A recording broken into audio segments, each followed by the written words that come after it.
Hello বন্ধুরা, আশা করি সবাই ভালো আছেন। আজ আবার একটা নতুন ভিডিও নিয়ে এসেছি। আপনাদের কাছে এক্সপেক্ট করব কেউ ভিডিওটি স্কিপ করবেন না, ভিডিওটি পুরো দেখবেন। কৈলাস পর্বত। কৈলাস পর্বত কারো মতে এটা দেবাদিদেব মহাদেবের বাসস্থান, আবার কারো মতে এটা ভিন গ্রহের প্রাণীদের তৈরি সবচেয়ে বড় পিরামিড। জানলে চমকে যাবেন, এখনও পর্যন্ত ৭,২৬৯ জন এভারেস্ট জয় করে ফেললেও এখনও অবধি কেউ কৈলাস জয় করতে পারেননি। অথচ উচ্চতা মাউন্ট এভারেস্টের চেয়েও ৭,০০০ ফুট ছোট এই কৈলাস পর্বত। তাহলে কেন কেউ জয় করতে পারেননি এই পর্বতটিকে?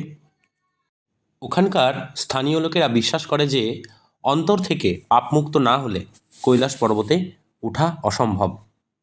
মাউন্ট কৈলাস পৃথিবীর সবচেয়ে রোমাঞ্চকর স্থান। তিব্বতের দক্ষিণ পশ্চিম কোণে রক্ষুস্থান ও মনস সরোবরের কিছুটা দূরেই অবস্থিত বরফাবৃত এই পর্বতকে আমরা হিন্দু ধর্মের লোকেরা মহাদেবের বাড়ি বলেই মনে করি। আবার বৌদ্ধ ধর্মের লোকেরা গাংরিনপোচো অর্থাৎ মাউন্ট কৈলাসের সিংহে ধ্যানমগ্ন হয়ে রয়েছে তাদের দেবতা হেরুকা চক্র সমরভারা। স্থানীয় মানুষদের মতে দিনের বিভিন্ন সময় রং পাল্টে যায় এই পর্বতে। আশেপাশের আবহাওয়া বদলে যেতে থাকে।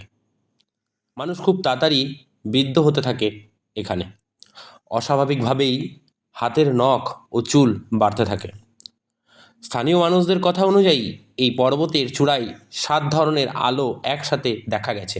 এটা নাকি দেবতাদের শরীর থেকে নিঃসৃত আলো। কিন্তু এটা নাসা বিজ্ঞানীদের মতে এটা চৌম্বকীয় শক্তি প্রভাব। কারণ চৌম্বকীয় শক্তি আকাশের সাথে মিলিত হয়ে এরকম আলো সৃষ্টি হওয়াটাই স্বাভাবিক, আমরা জেনে থাকি যেটা। কিন্তু সূর্যাস্তের সময় কৈলাস পর্বতের গায়ে যে স্বস্তিক চিহ্ন ফুটে ওঠে তার ব্যাখ্যা দিতে পারেনি বিজ্ঞানীরা।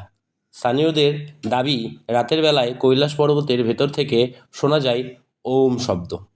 একবার ভেবে দেখুন, রাশিয়া ও চীনের বিজ্ঞানীরাও এই পর্বতের রহস্য বার করতে পারেননি। পৃথিবীর বিখ্যাত পর্বতারোহী কেন এখনও তা জয় করতে পারেনি? পৃথিবীর একমাত্র অজেয় পর্বত মাথা উঁচু করে দাঁড়িয়ে আছে আমাদের হিন্দুদের ইমোশনকে ব্যক্ত করার জন্য। সে হলো কৈলাস পর্বত। তো কমেন্টে একবার লেখা যাবে কি, হর হর মহাদেব। ভিডিওটি ভালো লাগলে অবশ্যই লাইক, কমেন্ট এবং সাবস্ক্রাইব করে আমার পাশে থাকবেন। সকলকে অসংখ্য ধন্যবাদ।